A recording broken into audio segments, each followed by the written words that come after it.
రెండవ వర్తమానముగా తీర్పు అనే అంశాన్ని మాట్లాడుకుంటాం.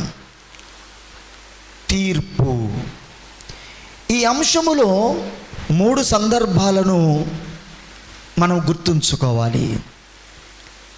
జరిగిపోయిన తీర్పు, జరుగుచున్న తీర్పు, జరగబోయే తీర్పు.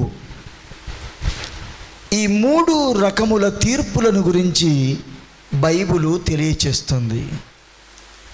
జరిగిపోయిన తీర్పు ఎవరెవరికి జరిగింది, జరుగుచున్న తీర్పు ఎవరికి జరుగుతుంది, జరగబోయే తీర్పు ఎలా జరుగుతుంది. ఇందులో మొదటి భాగాన్ని ఈరోజు మనం ఆలోచిస్తాం. ఆ మొదటి భాగమే ఏంటి అంటే, జరిగిన తీర్పు నీకు తెలుసా? ఇది మొదటి పాఠం. జరిగిన తీర్పు నీకు తెలుసా?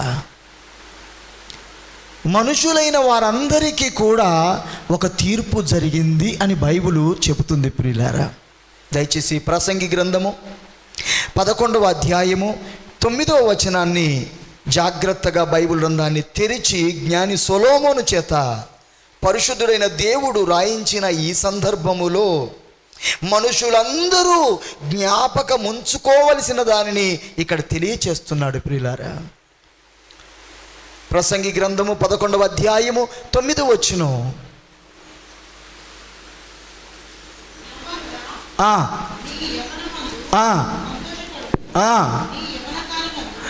యవనుడా, యవన కాలమందు సంతోషపడుము. నీ యవన కాలమందు నీ హృదయమును సంతుష్టిగా ఉండనిమ్ము. నీ కోరిక చొప్పున కోరికలు తీర్చుకో. నీ ఇష్టము చొప్పున నీ ఇష్టాన్ని నెరవేర్చుకో. నీ కంటికి ఏది ఇష్టం అనిపిస్తుందో అది నెరవేర్చుకో, అలా ప్రవర్తించుకో, అలా చేసుకో. అయితే వీటన్నిటిని బట్టి దేవుడు నిన్ను తీర్పులోకి తెచ్చునని జ్ఞాపకముంచుకునుము. తీర్పులోకి అంటే తీర్పు అనేది ఒకటి జరిగింది. తీర్పులోకి నిన్ను తెచ్చునని జ్ఞాపకముంచుకో. ఒక తీర్పు జరిగినటువంటి తీర్పు ఒకటి ఉంది. ఒక జడ్జిమెంట్ ఒకటి జరిగింది. ఆ జరిగిన తీర్పులోకి నిన్ను తీసుకొస్తాడని మరిచిపోకుము అని మానవ ప్రపంచానికి దేవుడిచ్చిన ఫ్రీడమ్, దేవుడిచ్చినటువంటి అనుమతి ఏంటి అనంటే, మనుషులు ఎలా బ్రతుకుతున్నా ఏం అవ్వట్లేదు అన్నట్టుగా కనబడుతుంది. ఏం తింటున్నా ఏం అవ్వట్లేదు అనిపిస్తుంది. ఒక పక్కన బైబిల్ పెట్టుకున్నా, మరొక పక్క పాపాన్ని పెట్టుకున్నా, ఒకవైపు బైబిల్ చదువుతూనే ఒకవైపు మత్తు పానీయాలు తాగుతున్నా, ఒకవైపు మందిరానికి వస్తూనే ఒకవైపు మరీ నీచాతినీచంగా బ్రతుకుతున్నా ఏం అవ్వట్లేదెందుకు అని ఆలోచిస్తే దేవుడు అంటున్నాడు, నీ కంటికి నచ్చినట్లుగా, నీ మనస్సుకు నచ్చినట్లుగా, నీకు ఇష్టమైనట్లుగా నీవు బ్రతుకు, జీవించు, ఏమైనా చేసుకో, ఎలాగైనా బ్రతుకు అని ఆయన ఫ్రీడమ్ ఆయన అలా వదిలేశాడు. వదిలేసి ఏమంటున్నాడు తెలుసా? నిన్ను వీటన్నిటిని బట్టి తీర్పులోనికి తెచ్చునని మరిచిపోకు అన్నాడు. అంటే ఏదో ఒక తీర్పు జరిగింది, ఆ జరిగిన తీర్పులోకి నిన్ను తీసుకొస్తాడని మరిచిపోకుము అన్నాడు. ప్రియులారా, ఆ తీర్పు ఏంటో చూద్దాం. ప్రియులారా, దయచేసి దేవుని వాక్యములో యోహాను సువార్త 3వ అధ్యాయము, యోహాను సువార్త 3వ అధ్యాయము 18వ వచనాన్ని చూడండి. యోహాను సువార్త 3వ అధ్యాయము 18వ వచనం. ఆయన యందు విశ్వాసముంచువానికి తీర్పు తీర్చబడదు. ఆయన యందు విశ్వాసముంచువానికి తీర్పు తీర్చబడదు.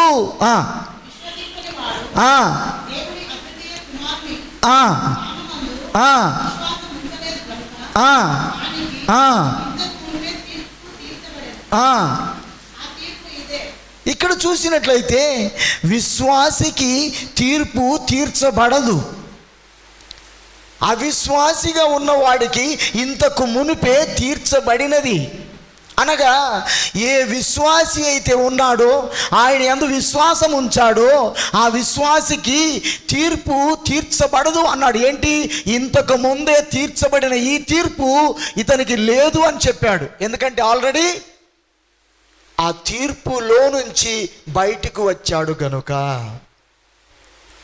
ఇక ఎవరైతే విశ్వాసం ఉంచలేదో వారికి ఇంతకు ముందే తీర్పు తీర్చబడింది కనుక ఇక మళ్ళీ తీర్పు తీర్చాల్సిన అవసరము లేదు అన్నాడు. అంటే మొదటిగా ఈరోజు మనం మాట్లాడుకుంటున్న అంశం, జరిగిన తీర్పు నమ్మిన వాడికి నమ్మని వాడికి ఇంకా ఈ తీర్పుతో పని లేదన్నమాట. జరిగిన తీర్పుతో నమ్మిన వాడికి నమ్మని వాడికి వీరిద్దరికి కూడా మరలా ఈ తీర్పు తీర్చవలసిన అవసరత లేదు ప్రియులారా. అంటే ఏదో మానవ సమాజానికి ఒక తీర్పు చేశాడు, ఒక జడ్జిమెంట్ ఖరారైపోయింది. ఆ జడ్జిమెంట్ ఏంటో ఆలోచించవలసిన పాఠమే ఈరోజు మనము ఆలోచిస్తున్న పాఠం ప్రియులారా. దయచేసి దేవుని వాక్యము రోమీలకు రాసిన పత్రిక 5వ అధ్యాయము 5వ అధ్యాయము 18వ వాక్యం చూడండి. 5వ అధ్యాయము 18వ వాక్యం. 5వ అధ్యాయము 18వ వాక్యం. ఏదైతే తీర్పు జరిగింది అంటున్నానో ఆ జరిగిన తీర్పు మానవ సమాజం అంతటికి, అంటే నమ్మిన వాడికి నమ్మని వాడికి ఒక తీర్పు జరిగింది. ఆ తీర్పు దేనిని బట్టి జరిగింది, ఎందుకొరకు ఈ తీర్పునిచ్చాడు అని చూడటానికి రోమీలకు రాసిన పత్రికలోని 5వ అధ్యాయము 18వ వచనములో చెబుతున్న సంఘటన చూడండి ప్రియులారా. కాబట్టి తీర్పు ఒక్క అపరాధము వలన వచ్చింది. ఈ తీర్పు ఎలా వచ్చిందంటే ఒక్క అపరాధం వలన వచ్చింది. ఇది ఒక్క అపరాధం వలన వచ్చింది. ఏంటా ఒక్క అపరాధము? ఈ ఒక్క అపరాధాన్ని చేసింది ఎవరు? దయచేసి 16వ వచనం చదవండి. ఇందులోనే మరియు పాపము చేసిన ఒకని వలన. ఏంటా ఒక్క అపరాధము? ఏంటా ఒక్క అపరాధము? ఎవరు ఆ చేసిన అపరాధము అని ఆలోచిస్తే, ఒకడు చేసిన అపరాధము వలన, ఒకడు చేసిన పాపము వలన శిక్ష విధి కలిగింది. శిక్ష విధించేశాడు. ఒక్క అపరాధము వలన, అనగా ఒక్కడు చేసిన పాపము వలన మానవ ప్రపంచానికి శిక్ష విధించేశాడు. That is the judgement. అదే జరిగిన తీర్పు. ఎవరా ఒక్కరు? ఆది మానవుడైన ఆదామండి. ఏదేను తోటలో దేవుడు తినవద్దు అన్న పండును అవ్వ తిని తన భర్తకు కూడా ఇవ్వగా, దేవుడు తినవద్దు అన్న పండు తినటం అనే ఒక్క అపరాధం వలన, తినవద్దు అనే ఒక్క అపరాధం అనే పాపం వలన, తినవద్దు అనే ఒక్క ఆజ్ఞను మీరటం వలన మానవ ప్రపంచానికి శిక్ష విధించేశాడు. తీర్పు జడ్జిమెంట్ చేసేసాడు. ఏంటా జడ్జిమెంటు? తిను దినమున నిశ్చయముగా చచ్చెదవు. అదే తీర్పు. ఆ చావే నిత్య మరణమనే, నిత్య నరకమనే శిక్ష ప్రియులారా. దయచేసి కొలసీలకు రాసిన పత్రిక 2వ అధ్యాయము 13వ వచనాన్ని చూడండి. కొలసీలకు రాసిన పత్రిక 2వ అధ్యాయము 13వ వచనాన్ని చదవండి ప్రియులారా. ఈ శిక్ష విధించాడు. ఈ తీర్పు జరిగింది మానవ ప్రపంచానికి. ఏ తీర్పు? ఒక్క అపరాధముతో, ఆ ఒక్కడు చేసిన ఆ ఒక్క పాపముతో మానవులకి శిక్ష విధించాడు. ఏంటా శిక్ష? మరణము అనే శిక్ష. ఆదికాండము 2వ అధ్యాయంలో అంటాడు కదా, ఏమని? తిను దినమున నిశ్చయముగా చచ్చెదవు. ప్రకటన గ్రంథములో అంటాడు, ఆ చావేంటి ప్రభువా అని అడిగితే నరకమనే రెండవ మరణం అదే అంటాడు. అపరాధముతో వచ్చిన శిక్ష, ఒక్క ఆజ్ఞను మీరుటతో వచ్చిన శిక్ష, ఆ తీర్పు ఫలమేంటి అనంటే, ఆ తీర్పు ప్రతిఫలం ఏంటి అనంటే మరణము అనే ప్రతిఫలం. అది నరులకు విధించేశాడు, అది జడ్జిమెంట్ అయిపోయింది. చూడండి దయచేసి కొలసీ రాసిన పత్రిక 2వ అధ్యాయము 13వ వచనం. మరియు అపరాధముల వలనను శరీరములో సున్నతి పొందకపోవుట వలనను మీరు చచ్చిపోయిన వారై ఉండగా దేవుడు రాతరూపకమైన ఆజ్ఞల వలన మన మీద విధించిన రుణము, మన మీద విధించిన శిక్ష, మన మీద విడుదల చేసినటువంటి తీర్పు అది మనకు విరోధంగా ఉంది. ఆ విరోధముగా ఉన్న పత్రాన్ని, ఆ విరోధముగా ఉన్న జడ్జిమెంట్ కాపీని, ఆ విరోధముగా ఉన్నటువంటి తీర్పు పత్రాన్ని ఏం చేశాడు? సిలువకు కొట్టి దాని మీద ఉన్నటువంటి చేవ్రాత. ఏంటి చేవ్రాత? ఇతడు నరకమునకు పోయేవాడు, ఇతడు నరకమునకు పోవలసిందే, ఇతని ఆయుష్కాలం ముగించిన తర్వాత ఇతడు నా ఇంటికి కాదు రావాల్సింది, ఇదిగో నరకానికి పోవలసిందే అనే చేవ్రాతను, మనకు విరోధముగా ఉన్న చేవ్రాతను, ఒక్కని అపరాధ మూలముగా వచ్చినటువంటి తీర్పును ఏం చేశాడు యేసుక్రీస్తు వారు? సిలువలో దానిని చింపేశాడు, దాన్ని కొట్టేశాడు, దాన్ని తుడిచేశాడు. దేవుని స్తోత్రం కలుగును గాక. ఇది జరిగిన తీర్పు అండి. ఇది కొట్టివేయటానికి యేసుక్రీస్తు పరలోకము నుండి రావాల్సి వచ్చింది. అసలు నరులను రక్షించటానికి కొరకు దేవుడు అనగా దేవలోకములో ఉన్న యేసుక్రీస్తు భూలోకానికి రావటం అవసరమా అని మతోన్మాదులు ప్రశ్నిస్తారు. బాగా జాగ్రత్తగా గమనించండి. దేవుడు అక్కడుండి మాటతో చేయలేడా? సృష్టిని మాటతో చేసిన వాడు మనుషుల పాపాన్ని మాటతో క్షమించలేడా అని దేవుణ్ణి ఒక తక్కువ బలమున్నవాడిగా, అసమర్థుడైన వాడిగా చిత్రీకరించే మతోన్మాదులు దేవుడు ఇలా మరణించటమా అని అంటారు. ప్రియులారా, దయచేసి ఎబ్రీలకు రాసిన పత్రిక 9వ అధ్యాయంకు రండి. ఎంత చక్కటి చిక్కుముడిని థియాలజికల్గా ఉన్న తత్వశాస్త్రములో ఉన్నటువంటి దేవుని ముక్తినిచ్చే భావన చూద్దాం ప్రియులారా. దయచేసి 9వ అధ్యాయము 16వ వచనాన్ని చదవండి ప్రియులారా. 16వ వచనం.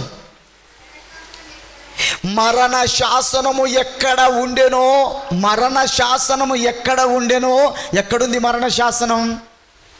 తీర్పు చేసి ఆయన శిక్ష విధించి అదంతా కూడా చేవ్రాతతో రాసి ఎక్కడుంది? భూమి మీద ఉన్న మనుషుల తల మీద ఉంది, భూమి మీద ఉన్న మానవ సమాజం మీద ఉంది ఆ పత్రం, ఆ శిక్ష, మరణ శాసనం. ఆయన రాశాడు. ఎందుకు రాశాడు ఆయన? ఆదాము చేసిన ఒక్క అపరాధమును బట్టి. ఎందుకు రాశాడు ఆయన? ఆదాము మీరిన ఒక్క ఆజ్ఞను బట్టి మీరు చచ్చిపోతారు అని రాశాడు, అంతే. కాబట్టి చచ్చిపోయారు. అది రాసింది ఆయనే రాశాడు. కాబట్టి ఇప్పుడు చెబుతున్నాడు, మరణ శాసనము ఎక్కడ ఉండెనో అక్కడ మరణ శాసనము రాసిన వాని మరణము ఆవశ్యకం. అక్కడ ఉన్నవాడు ఇక్కడికి ఎందుకు రావాలి? అక్కడ ఉన్నవాడు ఇక్కడ ఎందుకు చావాలి అంటే, అక్కడ ఉన్నవాడు అక్కడున్నప్పుడే రాశాడు. ఏమని? తినుదినమున నిశ్చయముగా చచ్చెదవు రాశాడు. రాసిన వాడు అక్కడే ఉన్నాడు. ఆ శిక్షా విధికి మానవులు లోనైపోతున్నారు, ఆ చట్టానికి దిగిపోతున్నారు, ఆ తీర్పు మనుషుల్లో జరిగిపోతుంది. అక్కడ ఉండి రాసినవాడు అది చెల్లుబాటు చెయ్యాలి, అది నెరవేర్చేసేయాలి, ఆ శాసనము లేకుండా చెయ్యాలి. అనుకున్న కన్నతండ్రి అయిన దేవుడు తన కుమారుడైన యేసుక్రీస్తును భూలోకానికి పంపించాడు. అందుకేమంటున్నాడు, మరణ శాసనం ఎక్కడ ఉండేనో అది భూమి మీద ఉంది. మరణ శాసనం పరలోకంలో లేదు, భూమి మీద ఉంది. ఆ జడ్జిమెంట్ కాపీ రాశాడు మనుషుల కోసం, మనుషుల తల మీద ఉంది. ఆ తల మీద ఉన్నటువంటి ఆ శాసనం, ఆ చేసిన తీర్పు చెల్లుబాటు కావడానికి, అది మనుషులకు నెరవేరిపోవడానికి యేసుక్రీస్తు వచ్చి ఆ మరణ శాసనము కొరకై తన ప్రాణమును పెట్టవలసి వచ్చింది. యేసుక్రీస్తే పరలోకము నుండి భూలోకానికి రావటం అవసరమా అని క్వశ్చన్ వేస్తున్నటువంటి మతోన్మాదులకి అది మొదటి సమాధానం. ఇక రెండవ సమాధానం ఏంటంటే, మొదటి కొరింథీ రాసిన పత్రిక 6వ అధ్యాయము 19-20 ఇది ఎందుకు చూపిస్తున్నాను? మనుషుల కొరకు దేవుడు చావటమా, లేక మనుషుల కొరకు తన కుమారుడైన యేసుక్రీస్తు చావటమా, మనుషుల కొరకు పరలోకము నుండి భూలోకానికి వచ్చి నరుడుగా ఆయన చావటమా అని ఆయనను అసమర్థుడుగా లెక్క కడుతున్న మతోన్మాదులు అడుగుతున్న ప్రశ్నకి మొదటి రీజన్, ఆయనే మరణ శాసనము రాశాడు గనుక ఆ మరణ శాసనాన్ని చెల్లుబాటు చేయడానికి ఆయన రావలసి వచ్చింది. ఆ మరణ శాసనం ఆయనలో నెరవేర్చాడు. ఇక రెండవదిగా రీజన్ ఏంటో ఇప్పుడు చదివిస్తున్నాను. రెండవ కారణం, అలాంటి వారికి నేను చెప్పబోయే ఘాటైన సురుకైన విలువైన సమాధానం. 6వ అధ్యాయము 19-20 మీ దేహము దేవుని వలన, మీకున్న దేహాలు, మీకున్న మానవ జీవిత ఆకారాలు ఎవరి వలన ఇవ్వబడినాయి? నీ తల్లి కాదు నీకు ఇచ్చింది, నీ తండ్రి కాదు ఇచ్చింది. తల్లి గర్భం అనే కార్ఖానాలో 9 నెలలు కన్న తండ్రి అనే దేవుడు శ్రమించి కష్టపడి అవయవ నిర్మాణమును రూపొందించినవాడు, ఈ చక్కటి అందమైన ఆకారాన్ని ఇచ్చినవాడు దేవుడు అని గుర్తు చేస్తున్నాడు. మీ దేహం, మీ శరీరం, మీ ఆకారం, మీ జీవితం దేవుని వలన మీకు ఇవ్వబడింది అని గుర్తెరగండి. మీలో ఉన్న పరిశుద్ధాత్మకు ఆలయమై ఉన్నారని మీరు ఎరుగరా? ఇది చాలా విలువైన మాట. 20 మీరు విలువ పెట్టి కొనబడిన వారు. విలువ పెట్టి కొనబడిన వారు. ఏంటా విలువ? విలువ పెట్టి కొనబడ్డాం మనం. ఊరికే కాదు మనల్ని కొన్నది, విలువతో కొన్నాడు. ఏంట విలువ? హౌ మచ్ ప్రైస్ అని ఆలోచిస్తే వస్తు సామాగ్రితో కానీ, వజ్ర వైడూర్యాలతో కానీ, మనం అనుకుంటున్న కరెన్సీతో కానీ లెక్క కట్టలేనంత గొప్ప విలువతో మనిషిని కొనటానికి, అనగా తన ప్రాణముతో నిన్ను కొనటానికి ఆయన భూలోకానికి వచ్చి చావలసి వచ్చింది. ఇంతటితో సమాధానం ఒడవలేదు ఇంకా. అంటే తన ప్రాణముతోనే నిన్ను కొన్నాడంటే ఇందులో ఉన్న మిస్టీరియల్ థింగ్ ఏంటో మీరు ఆలోచించండి బాగా. ఒక వస్తువు ఉంది, ఒక ఫోన్ ఉందనుకోండి, దాన్ని కొంత విలువ పెట్టి మనం కొంటాం. ఒక వస్తువుని కొంత విలువ పెట్టి కొంటాం. కొంటున్నప్పుడు ఆ వస్తువుకి అంత విలువ ఎందుకు పెడతాం? మరి నా ఫోను సుమారుగా 10,000 రూపాయల ఫోన్. ఇది స్వామి నీ ఫోను 13,000 రూపాయల ఫోను. రాజు నీ ఫోను 6,000. నాకంటే తక్కువది ఉన్నది రాజు నీకు, నేనే అందరికంటే తక్కువ అనుకున్నా. 6,000 రూపాయల ఫోన్. నేను అంచునూరు సంఘములో ఈ వర్తమానం చెబుతున్నప్పుడు అడిగితే 20,000 సార్, 18,000 అంటున్నా. అంటే నాదే బుటాచోరు అయిపోయింది. అంటే నేను ఇక్కడ కొంచెం గొప్పగానే ఉన్నానన్నమాట. Very good. అంటే ఇలా ఒక ఫోన్ని కొంటున్నప్పుడు ఎందుకు అంత విలువ పెడుతున్నావు? ఇస్సాక్ నీదెంత బేటా? Very good. నువ్వు హైదరాబాద్ కాబట్టి ఒకవేళ 20 అని చెప్తావు అనుకున్నా. Very good. ఎందుకు మనం దీనికి ఇంత విలువ పెడుతున్నాం? 6,000 ఎందుకు పెట్టాం? 10,000 ఎందుకు పెట్టాం? 13 ఎందుకు పెట్టాడు? ఇలా విలువ ఎందుకు మారుతుంది అని అంటే, ఎందుకు నువ్వు అంతా ఈ విలువ పెట్టి కొన్నావు అని ఒకవేళ ప్రశ్నించామనుకో, వాళ్ళు చెప్పే జవాబు ఏంటండి తెలుసా? అన్న దాంట్లో ఉన్న ఫ్యూచర్స్ నీకేం తెలుసు అన్న, అసలు నీకు అర్థం కాదు. దాంట్లో ఉన్న ఫ్యూచర్స్ అసలు అమోఘమైన ఫ్యూచర్స్ ఉన్నాయి. అందులో నిన్ను కూర్చోబెట్టచ్చు, ఇంకా 10 మందిని కూడా కూర్చోబెట్టచ్చు. నీ ఫోన్ ఉంది, ఒక్కొన్ని కూర్చోబెట్టగానే వేడైపోద్ది, పనిచేయది అని అంటే దాని పనితీరును బట్టి దానికి అంత విలువ పెడుతున్నాం. దేవుడు నీకు ఇంత విలువ పెట్టాడంటే ఆయనకు నీతో ఎంత పనుందో నువ్వు ఎరగటానికి ఆయన ప్రాణముతో నిన్ను కొన్నాడు. అది అక్కడ ఉన్నటువంటి మిస్టరీ. అంటే నిన్ను తన ప్రాణముతో కొన్నాడు అన్నప్పుడు నువ్వు ఎంత పని నీతో ఉందో, దేవుడికి నీతో ఎంత పని ఉంటే నిన్ను అంత విలువతో కొన్నాడో ఈరోజు మానవ ప్రపంచం ఎరుగక కరోనా మహమ్మారిలో అతలాకుతలం అయిపోయింది. సార్ అలా మానవ విలువలు తెలిస్తే కాకపోవునా? పొర్రపాటున కాకపోవును.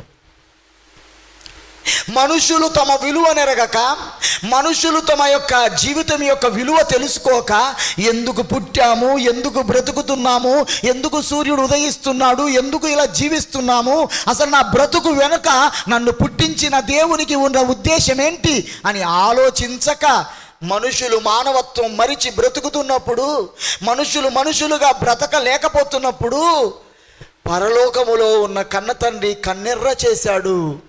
కలియుగమంతా కూడా కలుషితమైపోయింది ప్రియులారా.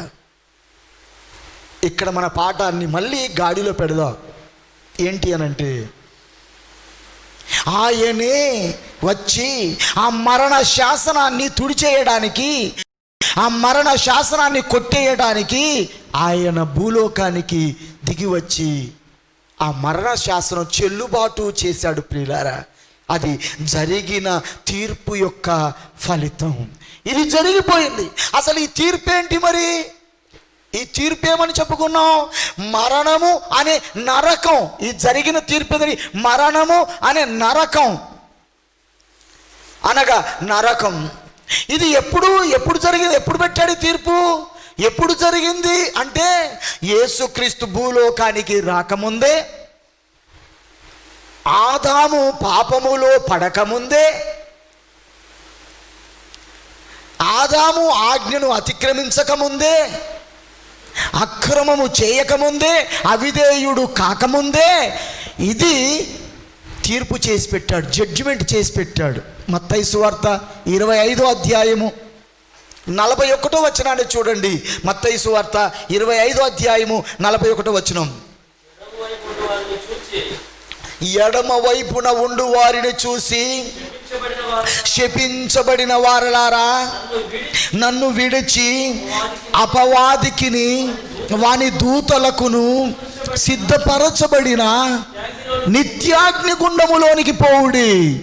అంటే ఎవరికి సిద్ధపరిచినటువంటిది ఈ నరకం? ఎవరి కొరకై ఈ శిక్ష విధించాడు, ఎవరి కొరకు ఈ జడ్జిమెంట్ చేశాడు అని ఆలోచిస్తే అపవాదికి చేసినటువంటిది. దయచేసి యూదా పత్రిక 6-7 వచనాలు చదవండి. యూదా పత్రిక 6-7 వచనాలు చదవండి.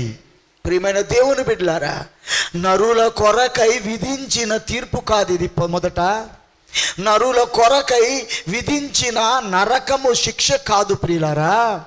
ఇది ఆదిలోనే అపవాదికి విధించిన శిక్ష. అపవాదికి విధించిన శిక్ష.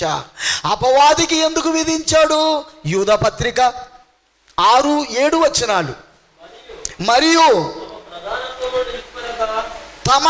ఎవరైతే ఏ దూత కోసం మాట్లాడుతున్నానో, ఏ అపవాది కోసం మాట్లాడుతున్నానో, నరకమనే మరణము విధించబడిన అపవాది కోసం మాట్లాడుతున్నానో, ఆ అపవాది అనబడేవాడు ప్రధాన దూతగా పరలోకములో ప్రభువు చెంత ఉన్నప్పుడు, లూసిఫర్గా ఆరాధన వీరుడుగా ఉంటున్నప్పుడు ఏం చేశాడు?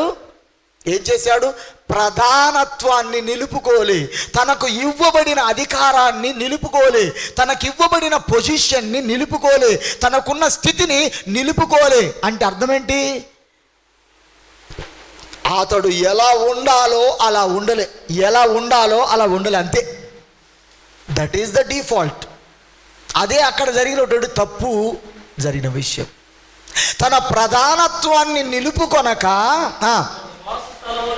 తన నివాస స్థలములను విడిచిన దేవదూతలను మహాదినమున జరుగు తీర్పు వరకు కటిక చీకటి కలిగిన నిత్య పాశములతో ఆయన బంధించెను. ఇక్కడ నాకు అవసరమైన ఒక పాయింట్ ఏంటంటే, ఈ శిక్ష ఎందుకు విధించాడు వాడికి అని ఆలోచిస్తే, తన ప్రధానత్వాన్ని నిలుపుకోలేదు గనుక. బాగా గుర్తించండి, ఈ నరకమనే శిక్ష, ఈ మరణమనే తీర్పు అపవాదికి ఎందుకు పెట్టాడు అనంటే, ప్రధానత్వాన్ని నిలుపుకొనక. ఈరోజు ఎవరైనా, చెబుతున్న నేనైనా, వింటున్న నువ్వైనా, ఈ ఆన్లైన్ ద్వారా వింటున్న శ్రోతలు ఎవరైనా తమకు దేవుడు ఇచ్చిన ప్రధానత్వాన్ని నిలుపుకోకపోతే, తమకు దేవుడిచ్చిన పొజిషన్ని నిలబెట్టుకోకపోతే, తమకు దేవుడిచ్చిన పవిత్రతను కాపాడుకోకపోతే, తమకు దేవుడిచ్చినటువంటి స్థితిని కాపాడుకోకపోతే, ఇదిగో నిత్య పాశములతో నిత్యాగ్నిగుండమునకు తీర్పు చేసి అక్కడ పడేయడానికి కొరకు తీర్పు చేశాడో, అతగాడైన అపవాది ఉండే ఆ నరకములోనికే మనము కూడా వెళ్ళిపోవటం ఖాయం ప్రియులారా. దయచేసి ప్రకటన గ్రంథము 12వ అధ్యాయము 7-9 వచనాలు చదవండి. ప్రకటన గ్రంథము 12వ అధ్యాయము 7-9 వచనాలు చదవండి దయచేసి. అంతటా పరలోకములో ఒక యుద్ధం జరిగింది. పరలోకములో యుద్ధము జరిగింది. ప్రధానత్వాన్ని నిలుపుకోలేదు గనక, ప్రధానత్వాన్ని నిలుపుకోనందుకు పరలోకములో ఒక యుద్ధము జరిగింది. దయచేసి వేలు ఇక్కడే పెట్టుకొని యెషయా గ్రంథము 14వ అధ్యాయము దగ్గరికి రండి. యెషయా గ్రంథము 14వ అధ్యాయము దగ్గర రండి ప్రియులారా. 13వ వచనాన్ని చదవండి. 14వ అధ్యాయము 13వ వచనాన్ని చదివితే, తన ప్రధానత్వాన్ని నిలుపుకోలేదు అంటే ఏంటి అసలు ప్రధానత్వము? అతనికి ఇవ్వబడిన పొజిషన్ ఏంటి? ఏది నిలుపుకోలేదో చూడండి. 13వ వచనం, నేను ఆకాశమునకు ఎక్కిపోయేదను, దేవుని నక్షత్రములకు పైగా సింహాసనమును హెచ్చింతును, సభాపర్వతం మీద కూర్చుందును, మేఘమండలం మీదకి ఎక్కెదను, మహోన్నతునితో నన్ను సమానునిగా చేసుకొందునని నీవు మనస్సులో అనుకొంటివి కదా. ఇది దేవుడితో సమానుడిగా చేసుకోవాలనే ఆలోచన అతడు చేయవలసిన ఆలోచన కాదు. అది అతని లక్షణము కాదు. అందుకొరకు అతడు చేయబడలేదు. అలా అనుకున్నందు చేత వాడు ఎక్కలేదు, ఎక్కిపోలేదు, రాలేదు. కానీ జస్ట్ మనస్సులో అనుకున్నందు చేత. ఇప్పుడు రండి ప్రకటన గ్రంథంలో 12వ అధ్యాయం. అలా అనుకున్నందు చేత ఏమైపోయింది? పరలోకములో యుద్ధము స్టార్ట్ అయ్యింది. మిఖాయేలనే దూతకు ఆజ్ఞాపించగా, ఇతగాడు ఇక్కడ ఉండకూడదు అనుకున్న కన్నతండ్రి అనే దేవుడు ఇలాంటి ఆలోచన నా పట్టణములో, నా సుముఖములో జరగకూడదు అనుకున్న దేవుడు మిఖాయేలుకు ఆజ్ఞాపిస్తే క్షణిక కాలములో యుద్ధము ప్రారంభమైంది. ఆ యుద్ధములో ఓడిపోయాడు ఈ పోటుగాడు. ఆ యుద్ధములో ఓడిపోయాడు. చదవండి దయచేసి. మిఖాయేలును ఆయన దూతలను ఆ ఘట సర్పముతో యుద్ధము చేయవలనని ఉండగా, ఆ ఘట సర్పమును దాని దూతలను యుద్ధము చేసిరి గాని. చూసారా? అంటే అక్కడ యుద్ధము ప్రారంభమైంది. ఆ యుద్ధములో అపవాది నేల మీద పడద్రోయబడ్డాడు. పరలోకములో ఉండే అవకాశాన్ని కోల్పోయాడు. అప్పుడు నా అంతమేంటి, నా పరిస్థితి ఏంటి, నేను ఎక్కడ ఉండాల్సింది అని అన్నప్పుడు మత్తయి సువార్తలో చెప్పిన సందర్భం గుర్తు చేసుకోండి. ఇందాక చదివిన మాట ఏమన్నాడు? నీ ఉండే స్థలం నిత్యాగ్నిగుండం. నువ్వు పరలోకములో కాదు ఉండేది, మరి పరలోకములో ఎవరుంటారు అని హెబ్రీ రాసిన పత్రిక 2వ అధ్యాయం ఆధారంగా ఎవరుంటారు పరలోకములో? నేనుంటా, నా పిల్లలుంటారు. నేనుంటా, నా పిల్లలుంటారు. మీ కొరకు కాదు ఈ పరలోకం చేసింది అనగానే దుష్టుడైన అపవాది నేల మీద పడద్రోయబడ్డాడు. పరలోకములో ఓడిపోయిన పోటుగాడు నేల మీద పడద్రోయబడితే వాడికి విధించిన శిక్షకి, వాడికి విధించిన తీర్పుకి ఈరోజు మానవ సమాజం బలైపోతుంది. ప్రియులారా, నరకమునేమైనా నీకోసం చేశాడు అనుకుంటున్నావా? తండ్రి నిన్ను నరకములో కాలబెట్టాలనుకున్నాడు అనుకుంటున్నావా? లేదు ప్రియులారా. నీ యొక్క అంతం నిత్య నరకం అనగానే నాకేనా నరకం అన్నాడు. ఒరెవరే, నీకే కాదు, నిన్ను ఫాలో చేస్తున్నటువంటి నీ దూతగలం అందరికీ, నిన్ను ఎవడు వెంబడిస్తాడో నీ దూత పిల్లలకు కూడా నిత్య నరకమేరా అన్నాడు. దూతలమైన మాకేనా ఈ నరకం అని అన్నాడు. అనగానే ఒరెవరే, నీకు నీ దూత పిల్లలకి నిన్ను అనుసరించి నీకులాగా నాలో ఎవడైతే ఓడిపోతాడో, నీకులాగా నీ మాట విని ఎవడు ఫాలో అవుతాడో వాడికి కూడా అదే శిక్ష. అప్పుడు జరిగింది ఆ జడ్జిమెంట్. ఏం జడ్జిమెంటు? నరకములో పడవేయటం అనేది ఆల్రెడీ ఫిక్స్ అయిపోయింది. అది పత్రం. యేసుక్రీస్తు వచ్చి మనుషుల మీద ఉన్న శిక్షను తుడిచేశాడు. అపవాది మీద ఉన్న శిక్షను మాత్రం తుడిచేయలే. ఇప్పుడు ఒకవేళ ఇప్పుడున్న స్థితిలో ఇప్పటికీ కూడా మనుషులు అలాగే అపవాది మాదిరిగా ఓడిపోతున్న వారైతే మరలా మనుషులు అదే తీర్పులోకి వెళ్ళిపోతున్నారు. తీర్పులోనికి తెచ్చునని మరిచిపోకు. ఏ తీర్పులోనికి? యేసుక్రీస్తు వారు సిలువ మేకులతో కొట్టేసిన, సిలువ మేకులతో ఆ రాతను చెరిపేసిన, ఆ రాతను తుడిచేసిన ఆ మరణమనే తీర్పు, ఆ నరకమనే తీర్పు, అందులోకే నిన్ను తీసుకువచ్చునని మరిచిపోకు అని మానవ సమాజానికి ఆయన రాయించి పెట్టాడు. ప్రియులారా, దయచేసి ప్రకటన గ్రంథము 20వ అధ్యాయము 10-15 వచనం చూడండి. ప్రకటన గ్రంథము 20వ అధ్యాయము 10-15 వచనం. 20వ అధ్యాయము 10-15 వచనం. వారిని మోసపరిచిన అపవాది ఎవరిని? తన పిల్లలైన మనుషుల్ని, తన పిల్లలైన మనలని మోసపరచిన అపవాది అగ్ని గంధకములు గల గుండములో పడవేయబడును. ఎవరిని? మనుషులను మోసం చేసిన అపవాదినే పడవేస్తున్నాడు, కానీ నిన్ను కాదు అనే విషయం మర్చిపోకు ప్రియులారా. ప్రియమైన దేవుని సంగమా, ఒక శిక్ష విధించిన వాడే ఆ శిక్ష తన మీద వేసుకున్నాడు. ఇప్పుడు ఆ శిక్ష ఎందుకు విధించాడు అని ఆలోచించబోతున్నాం ప్రియులారా. ఎందుకు విధించాడు ఆ శిక్ష అని ఆలోచించబోతున్నాం. మొదటిగా మనం తెలుసుకున్నాం ఏమని?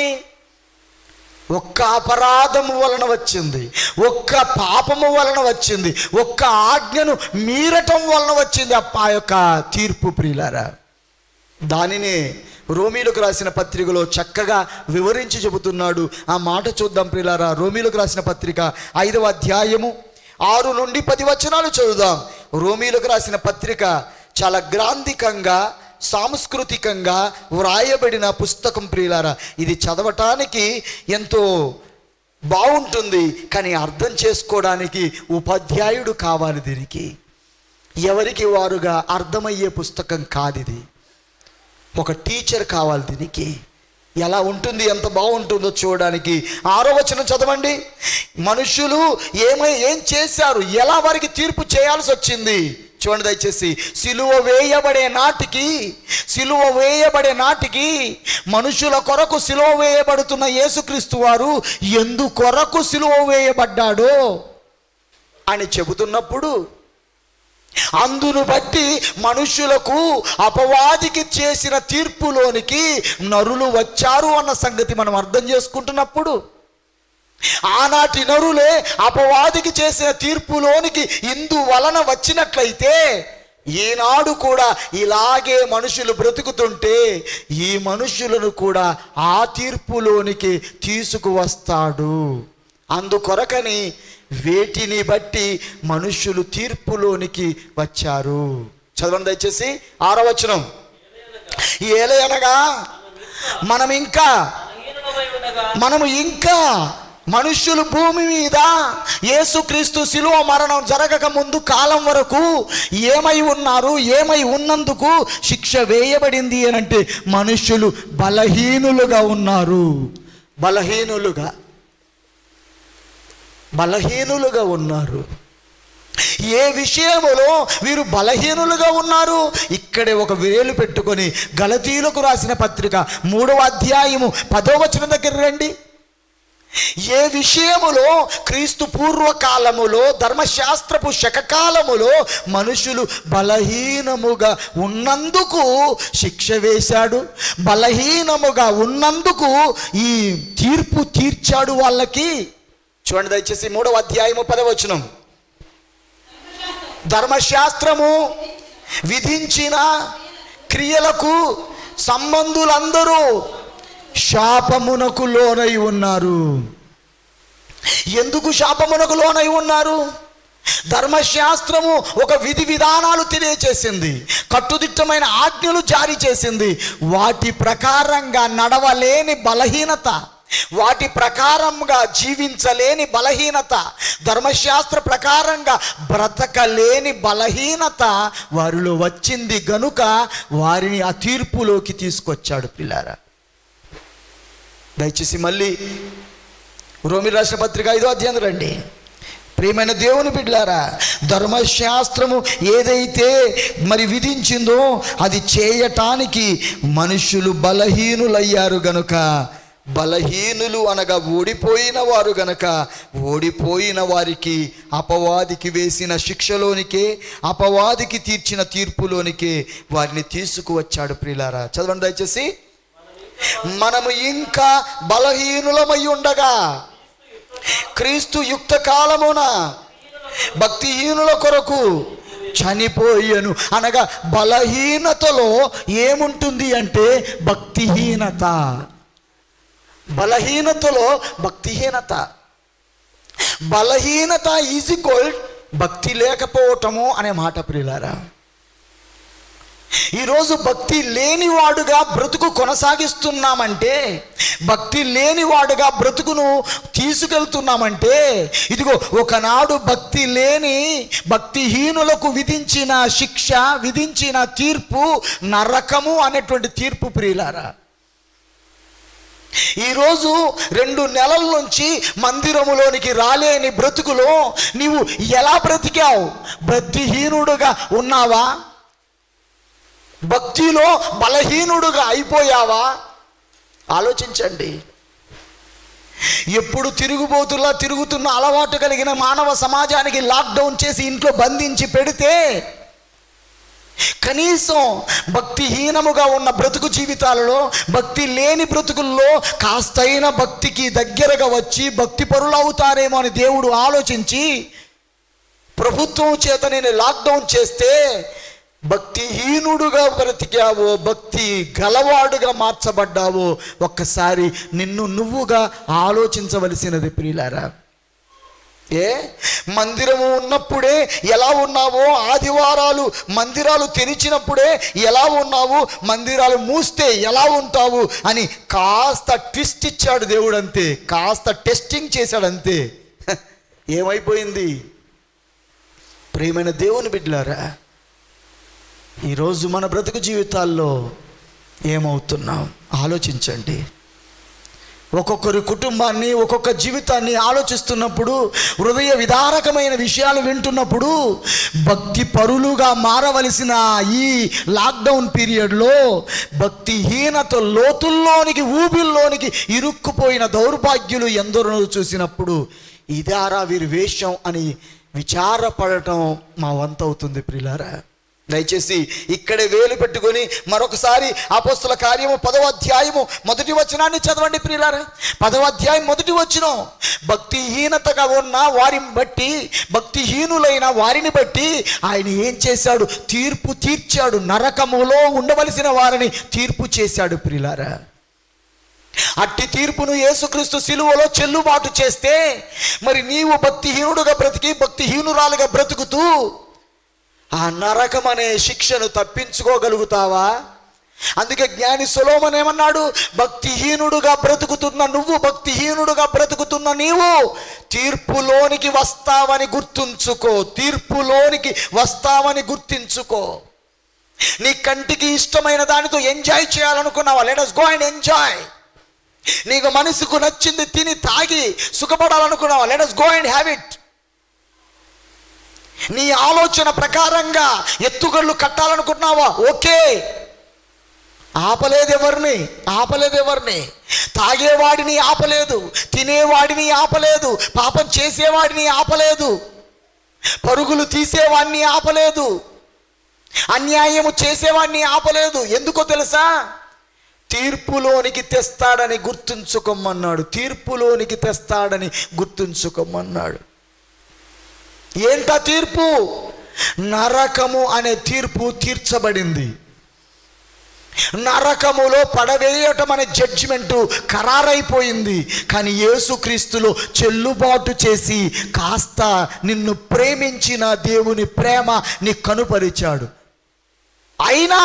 అయినప్పటికీ ఇంకా భక్తిహీనుడుగానే బ్రతుకుతానని, భక్తిహీనుడుగానే ఉంటానని నువ్వు అనుకుంటే అది నీ కర్మ.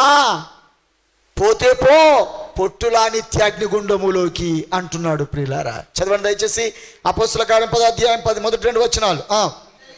ఇటలీ పటాలమనబడిన పటాలములో శతాధిపతి అయిన కొర్నేలి అను ఒక భక్తిపరుడు ఒకడు కైసరయాలో ఉండెను. ఎవరైనా భక్తిపరుడు.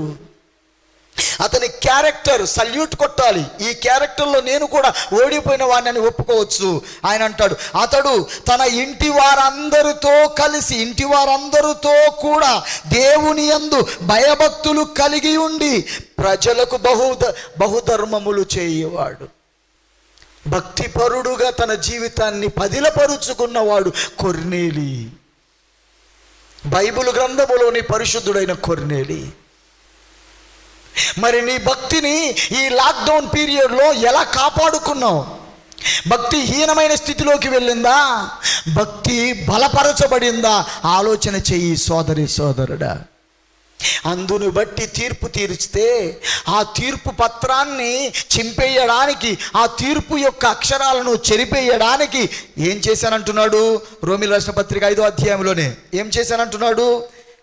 బలహీనులమై ఉండగానే, భక్తిహీనులమై ఉండగానే యుక్త కాలములో క్రీస్తు మన కొరకు అంటే చనిపోయెను అనగానే బలహీనత వలన, భక్తిహీనత వలన వచ్చిన శిక్ష ఏమైపోయింది? కొట్టివేయబడింది. చూసావా? నీ బలహీనత వలన, భక్తిహీనత వలన వచ్చిన శిక్షను కొట్టేశాడు. ధర్మశాస్త్రమును అనుసరించి నడవలేని బలహీనత వలన వచ్చిన శిక్షని కొట్టేశాడు. ఒకవేళ మళ్ళీ నీవు ఇప్పుడు కూడా బలహీనుడుగానే, భక్తిహీనుడుగానే బ్రతుకుతాను అనంటే ఇదే శిక్షా విధికి నిన్ను తీసుకొస్తాడని మర్చిపోకు. అదే శిక్షలోకి తెస్తాడని, కొట్టేశాడని వింటున్న నువ్వు, కొట్టి వేయబడ్డది అని వింటున్న నువ్వు, భక్తిహీనుడుగా, బలహీనుడుగా నీ బ్రతుకు ఇంకా కొనసాగుద్ది అనుకుంటే లెట్ us go. వెళ్ళు, నీ ఇష్టం. Nobody can stop you. Go on, continue. కానీ వాటన్నిటిని బట్టి నిన్ను తీర్పులోకి తెచ్చునని, అనగా కొట్టివేయబడిన, చెరిపివేయబడిన, సిలువలో రుణము కట్టబడిన ఆ తీర్పులోనికి తెస్తాడని మర్చిపోకు సోదరుడా, మర్చిపోకు. ఇక నెంబర్ 2 కారణం ఏంటి తీర్పుకి? నెంబర్ 2 ఏంటంటే దయచేసి అందులోనే 8వ వచనాన్ని చదవండి. 8వ వచనం, రోమీయులకు రాసిన పత్రిక 5వ అధ్యాయము 8వ వచనం. అయితే దేవుడు తన ఎడల తన ప్రేమను వెల్లడిపరిచెను. ఎట్లనగా మనము ఇంకను పాపులమై ఉండగా, అంటే నరులు ఏమై ఉన్నప్పుడు శిక్ష పడింది? పాపులుగా ఉన్నారు గనుక శిక్ష పడింది. పాపులుగా ఉండటం వల్ల శిక్ష పడింది. ఆ పడిన శిక్ష, పాపము వలన వచ్చిన శిక్ష ఏం చేశానంటున్నాడు? చదవండి దయచేసి. పాపము వలన వచ్చినటువంటి శిక్షను తుడిచేయటానికి, పాపము వలన వచ్చిన తీర్పును చెరిపేయడానికి క్రీస్తు మన కొరకు చనిపోయెను. దీని వలన వచ్చిన శిక్ష కూడా ఏమైపోయింది? యేసుక్రీస్తు సిలువలో కొట్టివేయబడింది. ఇప్పుడు మళ్ళీ నువ్వు పాపిగా బ్రతుకుతానంటే, ఇప్పుడు మళ్ళీ నువ్వు పాపములోనే ఉంటానంటే, మళ్ళీ నువ్వు పాపిగానే జీవితాన్ని కొనసాగిస్తానంటే, ప్రియమైన దేవుని బిడ్డలారా, ఎవరు తప్పిస్తారండి ఈ శిక్ష నుండి? ఎవరు తప్పిస్తారు? ఒక్కసారి ఆలోచించండి. ఆయన పాపము వలన ఒక శిక్ష వేశాడు, ఒక తీర్పు తీర్చాడు.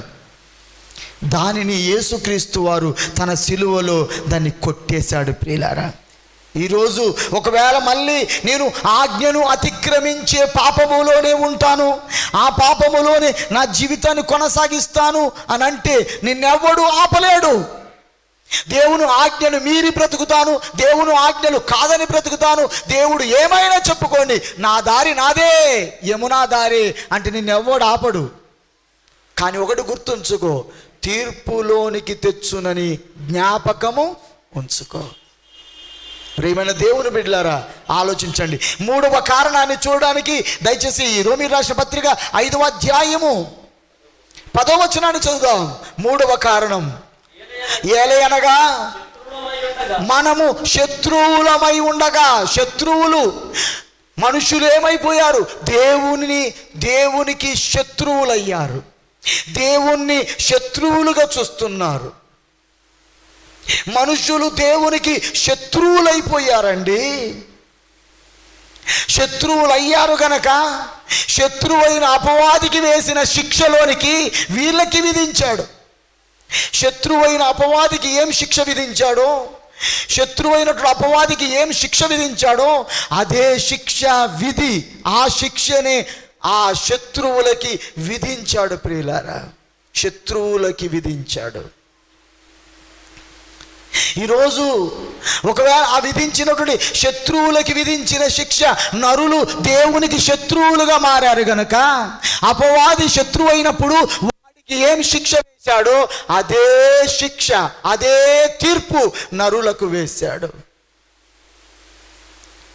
ఆ శిక్షని యేసుక్రీస్తు వారు ఏమని చేశానంటున్నాడు? 10వ వచనం కొనసాగింపు ఏమంటున్నాడు? ఆయన కుమారుని మరణము ద్వారా. చూసావా, ఈ 3 విషయాలను చెబుతున్నప్పుడు మనుషులు బలహీనంగా ఉన్నప్పుడు, భక్తిహీనులుగా ఉన్నప్పుడు నేను శిక్ష వేశాను. ఆ శిక్ష నరకమనే శిక్ష. ఆ శిక్ష పత్రాన్ని చింపేయడానికి, ఆ రుణపత్రాన్ని చింపేయడానికి తన కుమారుడైన యేసుక్రీస్తు వచ్చి సిలువ మేకులతో ఆ చేవ్రాతని, ఆ తీర్పు పత్రాన్ని, ఆ జడ్జిమెంట్ కాపీని తుడిచేశాడు. పాపులుగా మారినప్పుడు శిక్ష వేశాడు. ఏ శిక్ష అది? అపవాదికి వేసిన శిక్ష. పరలోకములో ఊహించుకునే పాపముతో చేసిన దానితో ఓడిపోయిన పోటుగాడుగా నేల మీద పడిపోయిన పాపాత్ముడైన అపవాది వాడికి ఒక శిక్ష వేశాడు.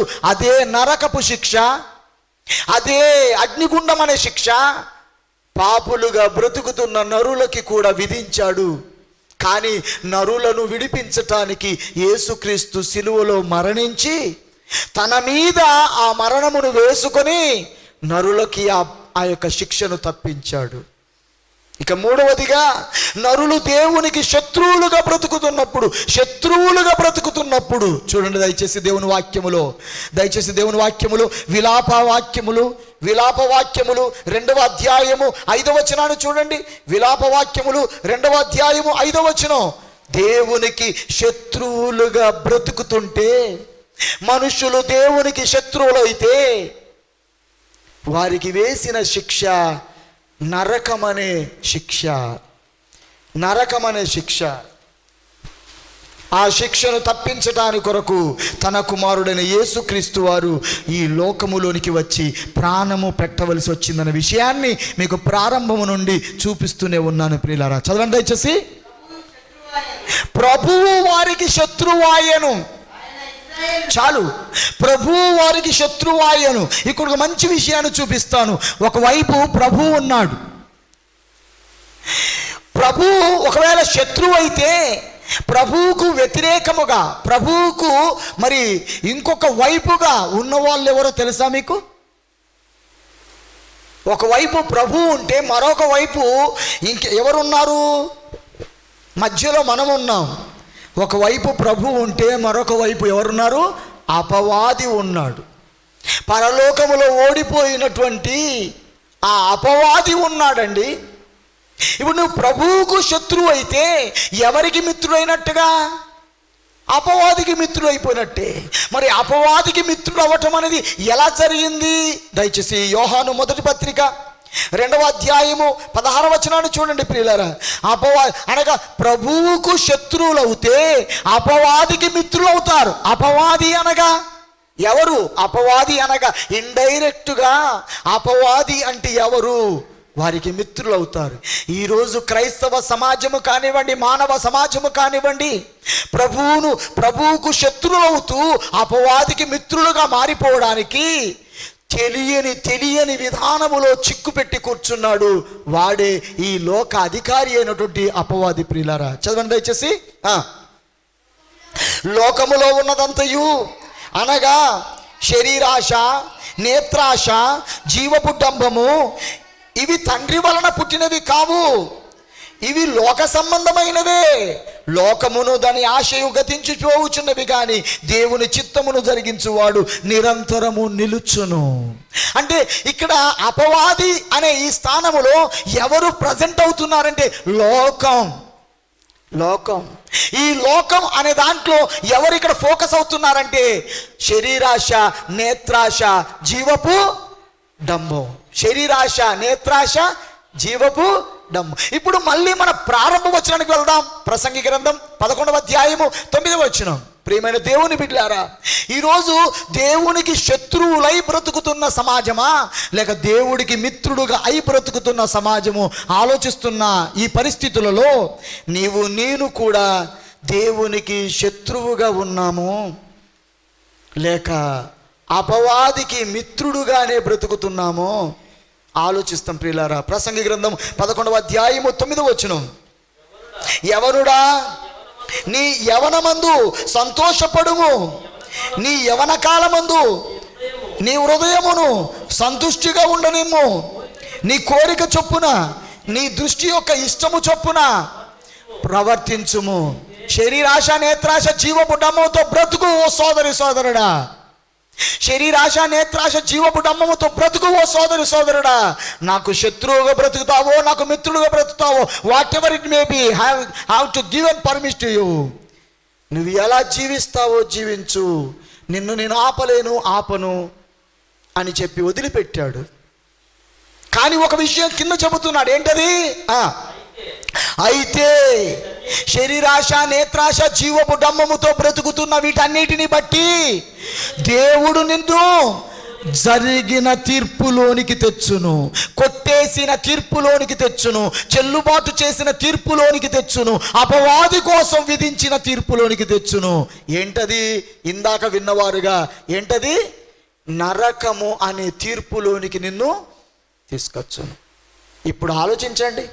శరీరాశ, నేత్రాశ, జీవపు డంబము అనేది ఈరోజు మన జీవితాల్లో కేంద్రమై ఉంది అంటే, ఇది మన బ్రతుకుల్లో ఒక ప్రధాన అంశమై ఉంది అని అంటే, దేవునికి ప్రభువుకు శత్రువుగా ఉన్నావో లేక ప్రభువుకు మిత్రుడుగా ఉన్నావో మనలను మనమే జోకి తూచుకొని ఆలోచించవలసిన అవసరం ప్రియులారా. దయచేసి యాకోబు పత్రిక 4వ అధ్యాయము 4వ వచనాన్ని చదివితే, ప్రియమైన దేవుని బిడ్డలారా, యాకోబు పత్రిక 4వ అధ్యాయం 4వ వచనం చదివితే, దేవునికి శత్రువు ఎలా అవుతారు తెలియదు వాళ్ళకి. దేవునికి శత్రువు అవుతున్నాను, ఆయనకు నేను శత్రువుగా అవుతున్నాను అన్న సంగతి తెలియకుండానే ఈరోజు దుష్టుడైన అపవాది మానవ సమాజాన్ని దేవునికి శత్రువులుగా చేసి పెట్టింది. ప్రియులారా, 4వ అధ్యాయము 4వ వచనం, వ్యభిచారిణులారా, ఈ లోక స్నేహము దేవునితో వైరమని మీకు తెలియదా? లోకముతో స్నేహం చేస్తున్న ప్రతివాడు, లోకముతో పెనవేసుకున్న ప్రతివాడు, లోకపు పనులతో పెనవేసుకున్న ప్రతివాడు, లోకపు నటనలో మునిగి ఉన్న ప్రతివాడు దేవునికి శత్రువు అయిపోయాడు. ఈరోజు లోకాన్ని కాదన్న మహానుభావుడు ఎక్కడున్నాడండి? ఈరోజు లోకాన్ని కాదని దేవుడు కావాలనే పరిశుద్ధులు ఎక్కడున్నారండి? కాస్త పని లేకపోతే దేవుడు కావాలంటాం, కానీ పని ఉన్నప్పుడు కూడా దేవుడు కావాలనే వారు ఎక్కడున్నారండి? కరోనా లాక్డౌన్ ఇంకా ఇలాగే కొనసాగిస్తే పరిశుద్ధులంతా పరదేశులమో ప్రియులారా అనే పాట పాడాల్సి వస్తుంది అనిపించింది. కొన్ని సంఘాలలో కొన్ని పరిస్థితుల్లో చూస్తే ఇన్ని వారాలు మందిరము లేక, వాక్యము లేక, ఆన్లైన్ ద్వారా అందిస్తున్న కొందరు మహానుభావులుగా యూట్యూబ్ను ఫాలో అవుతున్న వాళ్ళు కానీ, జూమ్ కాల్ను ఫాలో అవుతున్న వాళ్ళు కానీ, ఏదో విధంగా వాక్యం తపన కలిగిన వారు విన్నారేమో కావచ్చు, కానీ మనకున్న వనరులను బట్టి, మనకున్న ప్రాంతాలను బట్టి వాక్యము దొరకక ఇన్ని వారాలైపోతే అర్ధరాత్రి పెట్టినా వస్తామని వేగిరపడి రావాల్సిన ఆకలి కలిగిన వారై ఉండడానికి బదులుగా ఏదో గవర్నమెంట్ ఉద్యోగానికి పోతుంది. ఈరోజు ఆదివారం కాదు కదా సార్, గీయలు పెడుతున్నావు ఎందుకు? ఆదివారమే పెట్టాలనా? ఆదివారమే పెట్టాలా? ఎప్పుడు దొరుకుతుందిరా అని ఎగబడి వస్తారా అని ఆలోచిస్తే ఈరోజు చూడండి ఎలా ఉందో పరిస్థితి. ఎవరిని ప్రేమిస్తున్నాం, ఎవరిని ద్వేషిస్తున్నాం, ఎవరికి మిత్రులుగా ఉన్నాం, ఎవరికి శత్రువులుగా మారిపోతున్నాం ఆలోచించండి. లోకమునైనను, లోకములో ఉన్నదాన్నైనను ప్రేమించకుడి. వాటిని ప్రేమిస్తే తండ్రి ప్రేమ వాడిలో ఉండదు. తండ్రి ప్రేమ వాడిలో ఉండదు. వాడు దేవునికి శత్రువు అయిపోతున్నాడు. ఈరోజు క్రైస్తవ సమాజం కానివ్వండి, సేవకులు కానివ్వండి, మరెవరైనా కానివ్వండి, దేవునికి శత్రువులుగా అయిపోయే ప్రమాదం చాలా ఈజీగా చిక్కు పెట్టేశాడు సాతానుడు. చాలా ఈజీగా చిక్కు పెట్టేశాడు. ఒక 1000 రూపాయల నోటు ఇక్కడ పెట్టేసి, 1000 ఎందుకు కర్మ, ఒక 100 రూపాయల నోటు ఇక్కడ పెట్టేసి, ఇక్కడ బైబిల్ పెట్టి, బైబిల్ పట్టుకొని గుడికి వస్తావా 100 రూపాయలు తీసుకుంటావా అంటే మళ్ళీ వారం పోవచ్చులే అని చెప్పేసి 100 రూపాయలు తీసుకునే స్థితికి దిగజారగొట్టాడు దుష్టుడైన అపవాది. ప్రియులారా, కానీ ఎలా ఉంటున్నారు తెలుసా వాళ్ళు?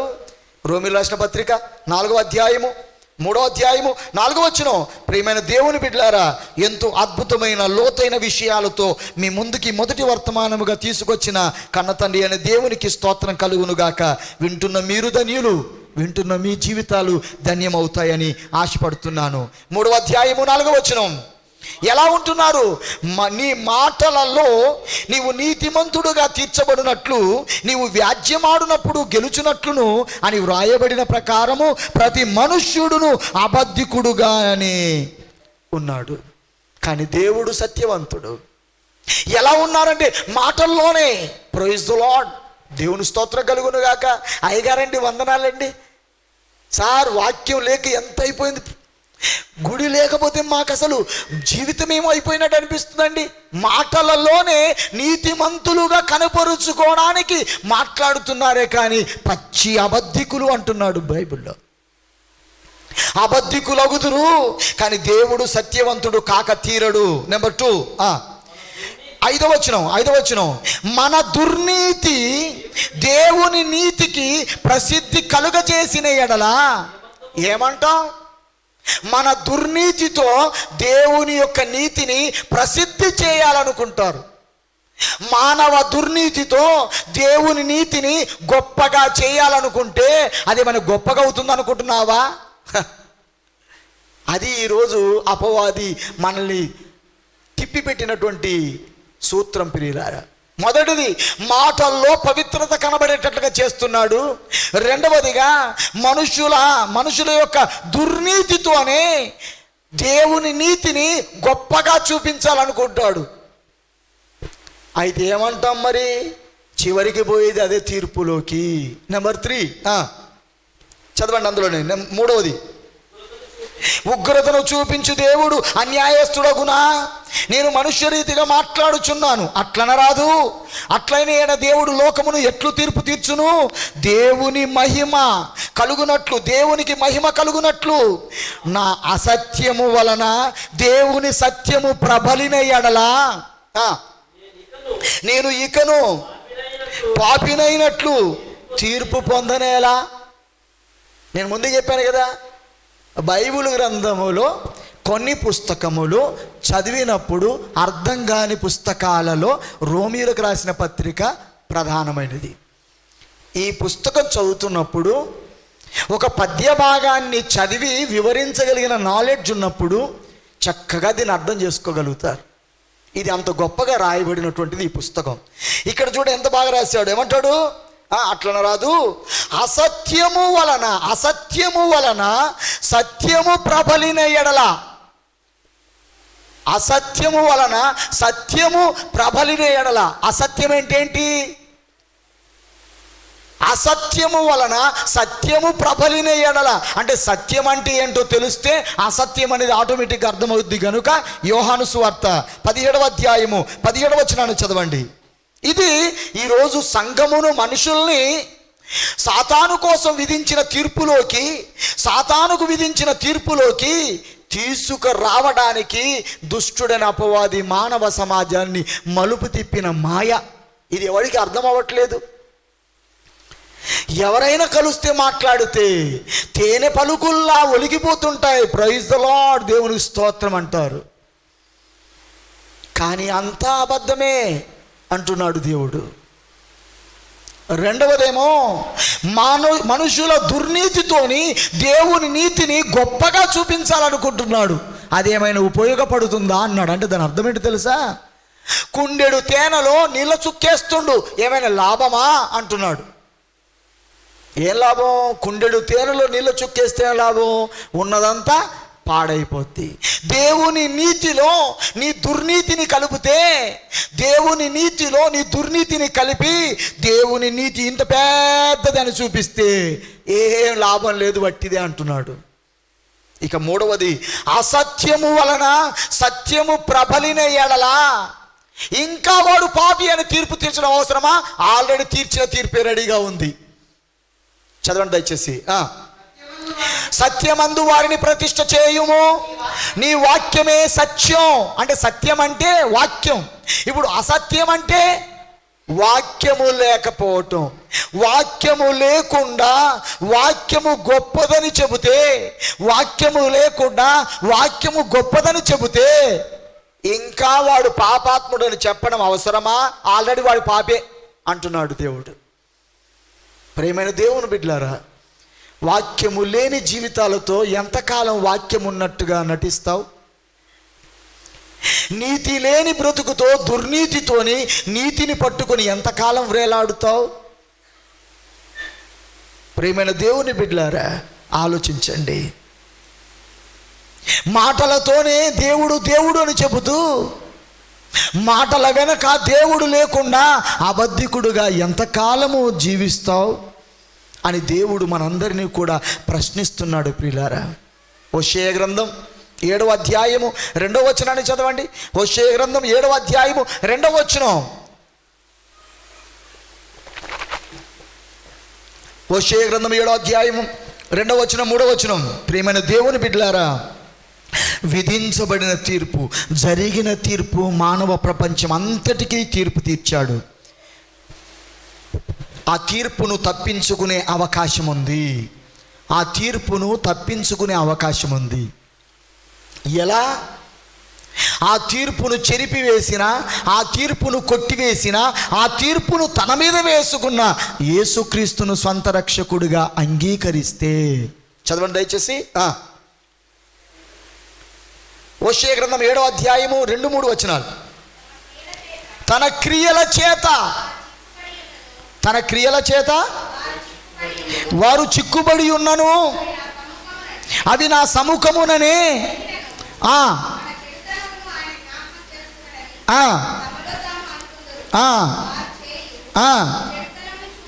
చెడుతనమును చూసి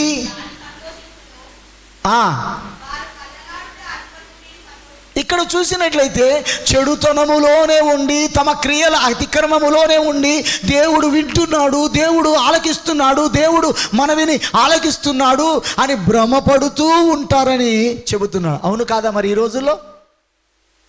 రోజుల్లో కాదా? అచ్చం అదే లేదా?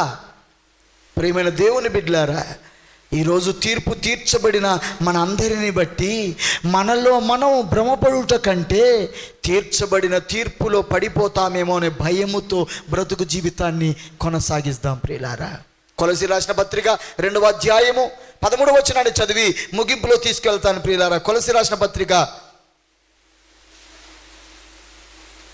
2వ అధ్యాయము 13వ వచనం. 2వ అధ్యాయం 13వ వచనం. మరియు అపరాధముల వలనను శరీరమందు సున్నతి చేయకపోవుట వలనను మీరు మృతులై ఉండగా దేవుడు రాత రూపకమైన ఆజ్ఞలు గల మన మీద రుణముగా తీర్చబడిన తీర్పు రుణముగా శిక్ష వేయబడి ఉండగా మనకు విరోధముగా ఉండినటువంటి ఆ జడ్జిమెంట్ కాపీని, ఆ తీర్పు పత్రాన్ని సిలువ మేకులతో సిలువకు కొట్టి దాని మీద ఉన్న చేవ్రాతను తుడిచివేశాడు.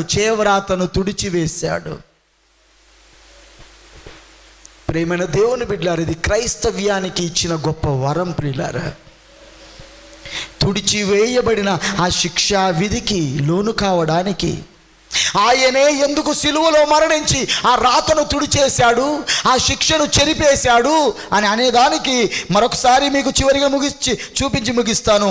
ఎబ్రీ రాసిన పత్రిక 9వ అధ్యాయంలోని సందర్భాన్ని చదివి ముగిస్తా. అందుకొరకై మన రక్షకుడైన యేసుక్రీస్తు త్యాగం చేస్తే నువ్వు నేను మనమంతా కూడా ఏం చేస్తున్నాము అని ఆలోచిద్దాం. 9వ అధ్యాయము 16వ వచనం. ఆ శిక్షను తుడిచివేయడానికి, ఆ మరణ పత్రాన్ని చింపేయడానికి, అది చెల్లుబాటు కావడానికి, అది మనుషులకు లేకుండా చేయడానికి యేసుక్రీస్తు సిలువలో ఎక్కాడు. ప్రియులారా, ఎందుకు ఆయన ఎక్కాడు? చాలామందికి తెలియదు, క్రైస్తవ్యమునికి కూడా అర్థం కాదు.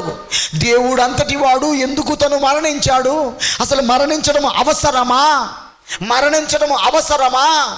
సృష్టిని చేసిన వాడు మాటతో క్షమించలేడా? మాటతో పరిశుద్ధులు కానివ్వలేడా? ఆయనే చనిపోవడం ఆ చేతకాని వాడులా అని తిట్టుకుంటున్న మతోన్మాదులు ఎందరో ఉంటున్నారన్న విషయం మీరు జ్ఞాపకం చేస్తాను. వారికి ముక్కుసూటిగా చెప్పవలసిన సమాధానం ఇక్కడ ఉంది. చదవండి దయచేసి. మరణ శాసనం ఎక్కడ ఉండెనో? ఎక్కడుంది? మనుషుల తల మీద ఉంది. మనుషులు భూమి మీద ఉన్నారు. ఆ శాసనం భూమి మీద ఉంది. ఎక్కడ ఉండెనో అక్కడ మరణ శాసనము రాసిన వాడి మరణము ఆవశ్యకం. ఆ శాసనము ఎక్కడుందో, ఆ జడ్జిమెంట్ కాపీ ఎక్కడుందో, ఆ తీర్పు రుణపత్రం ఎక్కడుందో అక్కడ రాసిన వాడు చస్తే కానీ అది చెల్లుబాటు కాలేదు. గనుక రాసిన వాడు చావకపోతే ఆ తీర్పు ఎవరి కొరకు రాయబడిందో, ఆ తీర్పు జడ్జిమెంట్ కాపీ ఎవరికి చేయబడిందో వారు ఖచ్చితంగా చావాల్సిందే. అంటే భూమి మీద పుట్టుకొచ్చిన ఏ నరుడు కూడా పరలోకానికి పోయే ఛాన్స్ లేకుండే. అందుకొరకని రాసిన వాడే వచ్చి చచ్చాడు. ఆయన చావులో నీకు విధించిన తీర్పు, నీకు విధించిన శాసనం, నీకు విధించిన రుణపత్రం చింపేయ మరలా ఆ తీర్పులోనికి రాకుండా ఉండాలంటే, మరలా నిన్ను ఆ తీర్పులోనికి ఆయన తేవద్దు అంటే, ప్రియమైన దేవుని బిడ్డలారా, మరలా ఆ తీర్పులోనికి నువ్వు తేబడద్దు అని అనుకుంటే దయచేసి యోహాను సువార్త 3వ అధ్యాయము 20వ వచనాన్ని చదవండి. ప్రియులారా, యోహాను సువార్త 3వ అధ్యాయం 20వ వచనం. తేకూడదు అని అనుకుంటే ఆ రోజు తీర్పులోనికి జనులు ఎలా వచ్చారో, ఎందును బట్టి జనాలకి ఆ తీర్పు తీర్చాడో అలాంటిది ఈరోజు మనం చేయకుండా బ్రతుకు జీవితాన్ని కొనసాగించాలి ప్రియులారా. 20 వచనం లేక 19:20 ఆ తీర్పు ఇదే, వెలుగు లోకములోనికి వచ్చెను గాని తమ క్రియలు చెడ్డవైనందున మనుషులు వెలుగును ప్రేమింపక చీకటినే ప్రేమించిరి. నెంబర్ 1 రీజన్, తమ క్రియలు చెడ్డవైనందున. రెండవ రీజన్ 20 వచనం, దుష్కార్యము చేయు ప్రతివాడు వెలుగును ద్వేషించును, తమ క్రియలు దుష్క్రియలుగా కనబడకున్నట్లు వెలుగునొద్దకు రాడు. దుష్కార్యములు, దుష్క్రియలు అనగా మనుషులు చేసే పనులను బట్టి, మనుషులు చేస్తున్న పనులను బట్టి మనుషుల మీదికి మళ్ళీ ఆ తీర్పు రాబోతుంది. మనుషులు అదే తీర్పులోనికి పోతున్నారు. ఏ తీర్పులోనికి? సిలువలో యేసుక్రీస్తు భరించిన తీర్పులోకి, సిలువ ద్వారా యేసుక్రీస్తు తొలగించిన నరకమనే శిక్షలోనికి, సిలువ ద్వారా దేవుడు ఆ తప్పించిన ఆ మరణములోనికి మనుషులు తిరిగి వెళ్ళిపోతున్నారు. దేని ద్వారా? మనుషుల క్రియలను బట్టి. అందుకేమన్నాడు? రోమీయులకు రాసిన పత్రిక 3వ అధ్యాయము 23లో ఏమన్నాడు? ఏ భేదము లేదు, అందరూ కూడా పాపము చేసి దేవుడు అనుగ్రహించే మహిమను, దేవుడు అనుగ్రహించే పనిని, దేవుడు అనుగ్రహించే పరలోకాన్ని పొందలేక ఓడిపోయిన పోటుగాడైన అపవాదికి నియమించిన తీర్పులోనికి, నరకములోనికి పోతున్నారు అని చెబుతున్నాడు ప్రియులారా. ఈరోజు నీ క్రియలను సరిదిద్దుకొని పరలోకానికి పోవడానికి సిద్ధపడతావో, దుష్క్రియలతో, దుర్మార్గపు క్రియలతో బ్రతుకుతూ సిలువలో చెరిపేసిన తీర్పు అయిన నిత్యాగ్నిగుండానికి పోతావో, మనలను మనమే తీర్మానం చేసుకుందాం. ఇట్టి ఆధిక్యత దేవుడు మనకు అనుగ్రహించును గాక. అందరూ తల వంచి కళ్ళు మూసుకుందాం, ప్రార్థన చేసుకుందాం. దయచేసి అందరూ తల వంచి కళ్ళు మూసుకొని వినయముగా, విధేయతగా ప్రార్థన చేసుకుందాం.